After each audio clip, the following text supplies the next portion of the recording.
militia being necessary to the security of a free state. The right of the people to keep and bear arms shall not be infringed.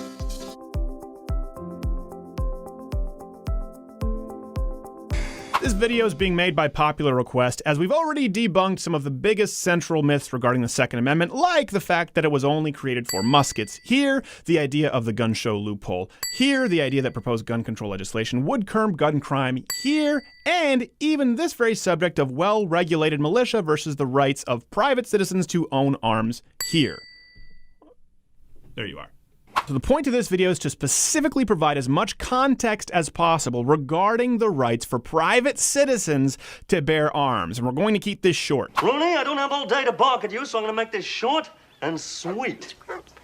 Again, we've previously addressed the idea of the Second Amendment being for a well-regulated militia only. Well-regulated militia, comma, the right of the people. Well-regulated men and organized militia outside of government, the right of the people to keep and bear arms so that they could form a militia. We're done. But it's a moot point if there is more context, if there are some corroborating documents regarding the Second Amendment as it relates to private citizens from the Founding Fathers. Good thing there's plenty, so you don't have to take my word for it. Take a look, it's in a book, a reading rainbow. The Constitution shall never be construed to prevent the people of the United States who are peaceable citizens from keeping their own arms. The Constitution of most of our states and of the United States assert that all power is inherent in the people, that they may exercise it by themselves, that it is their right and duty to be at all times armed. If the representatives of the people betray their constituents, there is then no recourse left but in the exertion of that original right of self-defense. The laws that forbid the carrying of arms are laws of such a nature. They disarm only those who are neither inclined nor determined to commit crimes. Such laws make things worse for the assaulted and better for the assailants. They serve rather to encourage than to prevent homicides, for an unarmed man may be attacked with greater confidence than an armed man. I ask, sir, what is the militia? It is the whole people.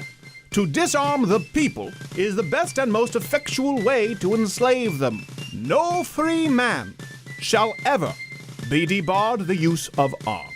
And you can find plenty more, quote after quote, of the Founding Fathers expressly outlining that the Second Amendment is meant for the people, because who could form a militia if not the people? That's why they had to be armed. They just fought a tyrannical government. What, you think they wrote this so that the people could petition a tyrannical government to ask them for weapons to fight them? Are you mental? If the Founding Fathers knew that the kind of lethality that we now have existed or was going to exist in the world, what would have happened to the wording of the Second Amendment? Well, you've got that half right.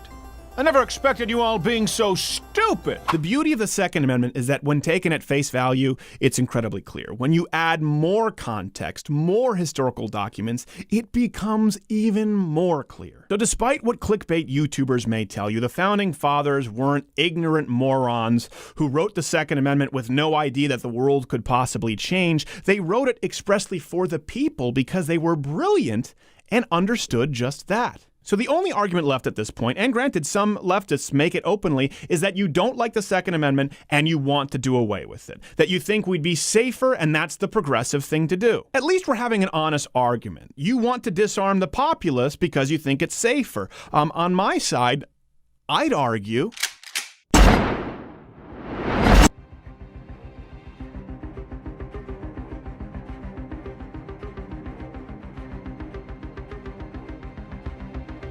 every time there's a mass shooting, every time there's a discussion about gun safety regulations, every time the Second Amendment comes up, you have a portion of the gun fetishists that I talked about on yesterday's program who say very simply, the Second Amendment is absolute. They say it is unconstitutional and it is illegal to restrict ownership of types of weapons. And usually this is in the context of assault-style weapons, right? This is not a conversation today about what exactly an assault weapon is. It's actually not relevant to today's conversation.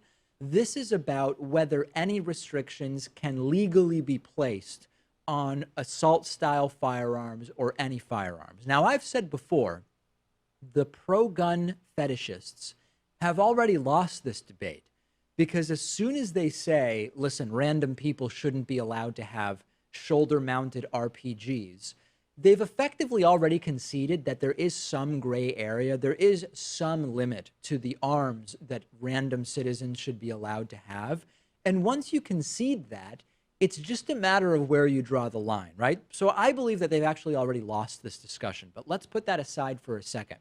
We actually have legal precedent to look at because 4 courts have already said that no, the Second Amendment does not protect assault weapons. In 2008, the Supreme Court ruled that the right to possess a firearm is not unlimited, and those were the words of Antonin Scalia.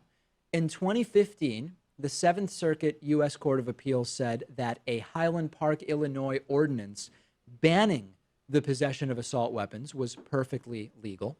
In 2015, later in the year in 2015, the Second Circuit U.S. Court of Appeals said the exact same thing about laws in New York and Connecticut. And there was also a ruling about a year ago, that's the 4th ruling in the last 10 years on this issue, where the U.S. Court of Appeals of the 4th Circuit ruled that bans on assault-style weapons are legal.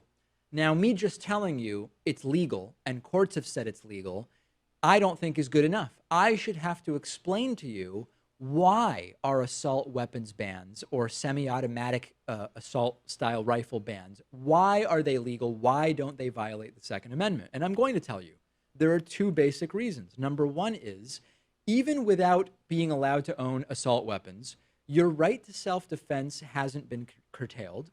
You can still get a handgun. You can still get a regular long gun to protect yourself, even if semi-automatic assault weapons are banned. That's number one. Number two, the rights of individual states and localities to ban certain types of weapons because of the risks they pose are completely legitimate, and it does not violate the Constitution. There is really no reasonable debate here, right? Limiting which firearms are legal is just not infringing on the Second Amendment, period. And it's important not to be lulled into false debates about this. That's the key thing I want to tell the people who are listening, the people who are watching, and you, Pat, because I think you're increasingly confused about this as well, if I may. I hope that's not offensive to you. When this is brought up, state simply and clearly, like at Thanksgiving, Pat, when the right-wing side of your family says you can't restrict which guns people can have, say, I'm sorry, but there's no legal question here. 4 courts have already agreed that limiting firearms legality is constitutional, and since almost no one says shoulder-mounted RPGs should be allowed, it's just a matter of deciding where we are going to set the line. I think that it's really important not to be tricked into even debating this, because there is no debate in terms of legal precedent. Well, thank you, because now I'm armed not with a gun, but with the knowledge to debate this accurately, which I like. And it's funny because everyone does seem to act like they're a constitutional lawyer on this issue. They'll read the end of the Second Amendment and they'll see the right of the people to keep and bear arms shall not be infringed.